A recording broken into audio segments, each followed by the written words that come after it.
ایک شخص نے حضرت علی رضی اللہ تعالیٰ عنہ سے پوچھا کہ اے داماد رسول، میں دعائیں تو بہت کرتا ہوں مگر میری دعائیں قبول ہوتی ہی نہیں، بتائیے میں کیا کروں؟ حضرت علی رضی اللہ تعالیٰ عنہ مسکرائے اور کہا کہ اگر ایسے دعا مانگو گے جیسے میں تمہیں بتا رہا ہوں تو تمہاری دعا نہ صرف قبول ہوگی بلکہ اس دعا کا اثر تمہارے آس پاس کے لوگوں پر بھی ہوگا۔ جاننا چاہتے ہو کہ حضرت علی رضی اللہ تعالیٰ عنہ نے اس شخص کو فوراً دعا قبول ہونے کا کیا طریقہ بتایا؟ بسم اللہ الرحمن الرحیم۔ السلام علیکم ورحمۃ اللہ وبرکاتہ۔ دعائیں قبول نہ ہوں تو کیا کریں؟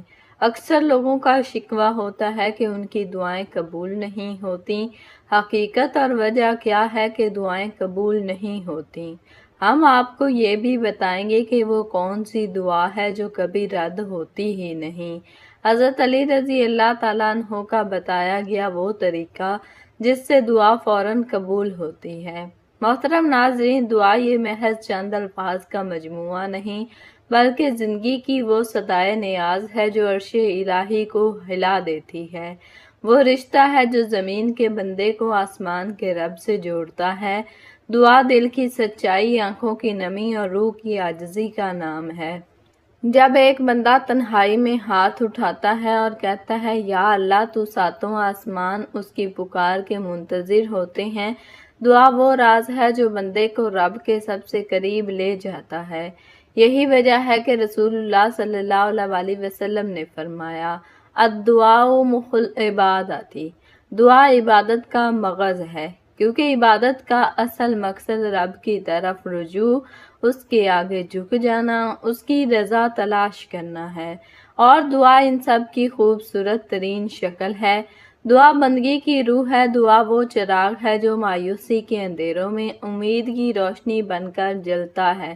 جو دل دعا سے آباد ہے وہ دل کبھی ویران نہیں ہوتا، کیونکہ جس کے ہاتھ دعا کے لیے اٹھتے ہیں اللہ اس کے دامن کو خالی نہیں لوٹاتا۔ دعا مومن کا ہتھیار، اس کا سہارا اور اس کی جیت ہے۔ محترم ناظرین، یقین، عاجزی، آنکھوں سے بہتی نمی اور دل سے نکلتی صدائیں، یہ سب مل کر جب دعا بنتی ہیں تو وہ بندے کو رب کے قدموں میں لے آتی ہے۔ مگر بعض اوقات انسان گڑ گڑا کر رو رو کر دعا مانگتا ہے، لیکن اسے محسوس ہوتا ہے کہ اس کی دعا قبول نہیں ہو رہی۔ وہ مایوس ہونے لگتا ہے، دل گھبرا جاتا ہے اور شیطان اس کے دل میں وسوسے ڈالنے لگتا ہے کہ شاید اس نے سننا چھوڑ دیا ہے۔ ایسے ہی ایک شخص کا واقعہ ہمیں حضرت علی رضی اللہ تعالیٰ عنہ کی حکمت بھری زندگی سے ملتا ہے، جو روح کو جھنجھوڑ دینے والی بصیرت لیے ہوئے ہے۔ ایک شخص حضرت علی رضی اللہ تعالیٰ عنہ کی خدمت میں حاضر ہوا اور عرض کیا، اے علی، میں اللہ سے بہت دعائیں کرتا ہوں لیکن وہ قبول نہیں ہوتی، ایسا کیوں ہے؟ حضرت علی رضی اللہ تعالیٰ عنہ نے نہ صرف مسکرا کر اس کی بات سنی بلکہ اسے وہ خزانہ عطا فرمایا جو آج بھی ہر سچے دعا مانگنے والے کے لیے مشعل راہ ہے۔ آپ نے فرمایا، اے اللہ کے بندے، جب بھی دعا مانگا کرو تو 3 باتیں ضرور کیا کرو۔ اگر یہ 3 کام تم اپنی دعا کے ساتھ جوڑ دو گے تو تمہاری دعا رد نہیں ہوگی بلکہ رب تم سے راضی ہو جائے گا۔ تمہاری زبان سے نکلا ہر حرف عرش پر قبولیت پائے گا۔ پھر حضرت علی رضی اللہ تعالیٰ عنہ نے ایک ایک کر کے 3 باتیں بیان فرمائی جو نہایت نایاب اور ایمان افروز خزانے ہیں۔ پہلی بات، غائب کے لیے دعا کرو، تمہاری اپنی دعا قبول ہوگی۔ حضرت علی رضی اللہ تعالیٰ عنہ نے فرمایا، جب بھی دعا مانگا کرو تو کسی غیر موجود یعنی غائب بھائی کے لیے بھی دعا مانگا کرو، چاہے وہ تمہارے سامنے نہ ہو، تم اسے جانتے بھی ہو، اس کے لیے بھی بھلائی مانگا کرو۔ دعا مانگنا بندے کا اپنے رب سے جڑنے کا وہ عمل ہے جو اللہ تعالیٰ کو بے حد پسند ہے، مگر ایک دعا ایسی ہے جسے کبھی رد نہیں کیا جاتا بلکہ وہ عرش پر مقبولیت کی سند کے ساتھ بلند کی جاتی ہے۔ وہ دعا ہے غائب مسلمان بھائی یا بہن کے لیے کی گئی دعا۔ نبی کریم صلی اللہ علیہ وسلم نے فرمایا جب کہ مسلمان اپنے بھائی کے لیے اس کی غیر موجودگی میں دعا کرتا ہے تو فرشتہ کہتا ہے اللہ تجھے بھی وہی عطا کرے جو تو اپنے مسلمان بھائی کے لیے مانگ رہا ہے۔ یہ دعا اتنی خالص، بے غرض اور محبت سے بھرپور ہوتی ہے کہ اللہ اسے فوراً قبول کرتا ہے، کیونکہ یہ دعا صرف کسی ذاتی فائدے کے لیے نہیں بلکہ کسی اور کی بھلائی کے لیے مانگی جاتی ہے۔ اس میں نہ حسد ہوتا ہے نہ لالچ، بلکہ صرف خیر خواہی ہوتی ہے۔ غیب کے لیے مانگی گئی دعا اصل میں خود مانگنے والے کے لیے بھی دعا بن جاتی ہے، کیونکہ فرشتہ بھی وہی خیر اس کے لیے طلب کرتا ہے، اور اگر چاہتے ہو تمہاری دعائیں قبول ہوں تو دوسروں کے لیے مانگا کرو، کیونکہ یہ وہ راز ہے جو ہمیشہ کھلا رہتا ہے اور کبھی بند نہیں ہوتا۔ گویا جب تم کسی دوسرے کے لیے خیر مانگتے ہو تو رب تمہارے لیے بھی وہی خیر لکھ دیتا ہے۔ یہ کتنی بڑی خوشخبری ہے۔ اگر تم چاہتے ہو کہ تمہاری دعا جلدی قبول ہو تو کسی ایسے شخص کے لیے بھی دعا مانگو جو تمہارے پاس نہیں، جسے تم فائدہ پہنچانے کی طاقت نہیں رکھتے، لیکن تم دل سے اس کے لیے بھلائی مانگتے ہو۔ یہ دراصل دل کی صفائی، نیت کی خلوص اور محبت ایمانی کی علامت ہے۔ حضرت علی رضی اللہ تعالیٰ عنہ یہی سبق دے رہے تھے کہ اللہ کو وہ دل پسند ہے جو دوسروں کے لیے بھی تڑپتا ہے، جو صرف اپنی نہیں دوسروں کی مشکلات کو بھی اپنے رب کے سامنے رکھتا ہے۔ دوسری بات، دعا سے پہلے اور آخر میں نبی کریم صلی اللہ علیہ وسلم پر درود بھیجا کرو۔ حضرت علی رضی اللہ تعالیٰ عنہ نے دوسری بات فرمائی، جب بھی دعا مانگا کرو تو اس کے آخر میں درود شریف ضرور پڑھا کرو، کیونکہ وہ دعا جس کے شروع اور آخر میں درود نہ ہو وہ زمین و آسمان کے درمیان معلق رہتی ہے، نہ اوپر جاتی ہے نہ قبول ہوتی ہے۔ نبی کریم صلی اللہ علیہ وسلم کا ارشاد ہے، دعا آسمان اور زمین کے درمیان معلق رہتی ہے جب تک میرے اوپر درود نہ پڑھا جائے، وہ بلند نہیں ہوتی۔ جامعہ ترمذی۔ درود شریف دراصل وہ نوری راستہ ہے جو دعا کو عرش تک پہنچاتا ہے۔ یہ وہ کلمات ہیں جنہیں پڑھتے ہوئے فرشتے بھی جھک جاتے ہیں اور جن کے بدلے اللہ تعالیٰ خود بندے پر 10 رحمتیں نازل فرماتا ہے۔ جب بندہ رب سے کچھ مانگنے لگے تو وہ پہلے اس ذات پر درود بھیجے جس کے صدقے سے ہمیں اللہ ملا، ہمیں ایمان ملا، قرآن ملا اور دعا کرنے کی طاقت ملی۔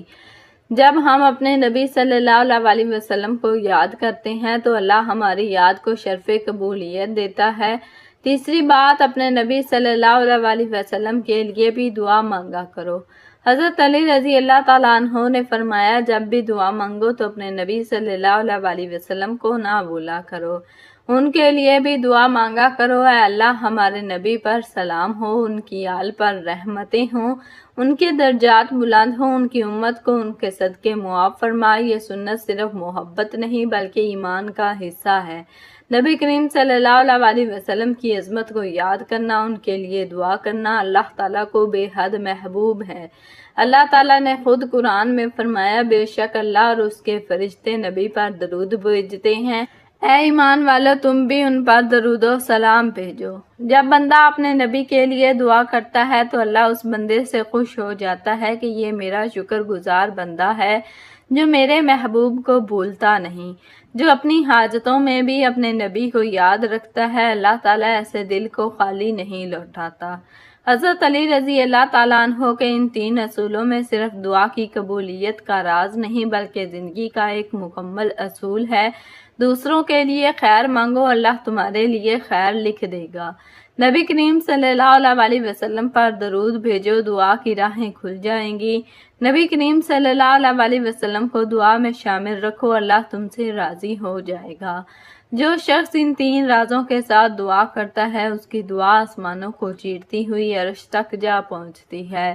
رب اس دعا کو سن کر فرشتوں سے فرماتا ہے، میرے بندے نے میرے محبوب کو یاد کیا ہے، میں اس کی پکار کو رد نہیں کرتا۔ دعا ایک ایسا روحانی عمل ہے جو انسان کو خالق کائنات سے جوڑ دیتا ہے۔ یہ بندے کا اپنے رب سے قرب حاصل کرنے کا سب سے بابرکت ذریعہ ہے۔ لیکن جس طرح کچھ لمحات دنیاوی فیصلوں کے لیے فیصلہ کن ہوتے ہیں، اسی طرح دعا کے بھی کچھ مخصوص اوقات ایسے ہوتے ہیں جن میں مانگی گئی دعا رد نہیں کی جاتی، بلکہ وہ سیدھی عرش پر پہنچتی ہے اور قبولیت کا پروانہ بن کر لوٹتی ہے۔ ان خاص اوقات میں کی گئی دعا دلوں کو سکون، آنکھوں کو نمی اور روح کو طمانینت عطا کرتی ہے۔ ان اوقات میں دعا کرنا ایسا ہے جیسے کفر زدہ دروازے کے سامنے کھڑے ہو کر وہ مخصوص کنجی گمائی جائے جو فوراً دروازہ کھول دے۔ سب سے پہلا اور اہم وقت تہجد کا ہے۔ رات کا آخری پہر جب ساری دنیا نیند میں ڈوبی ہوتی ہے، آسمان کے دروازے کھلے ہوتے ہیں اور اللہ خود ندا دیتا ہے کوئی مجھ سے مانگنے والا کہ میں اسے عطا کروں، ہے کوئی بخشش مانگنے والا کہ میں اسے معاف کروں۔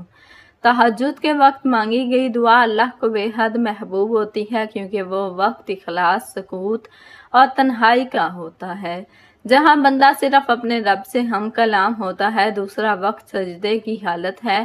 رسول اللہ صلی اللہ علیہ وسلم نے فرمایا، بندہ اپنے رب سے سب سے زیادہ قریب سجدے کی حالت میں ہوتا ہے، بس تم سجدے میں زیادہ دعا کیا کرو۔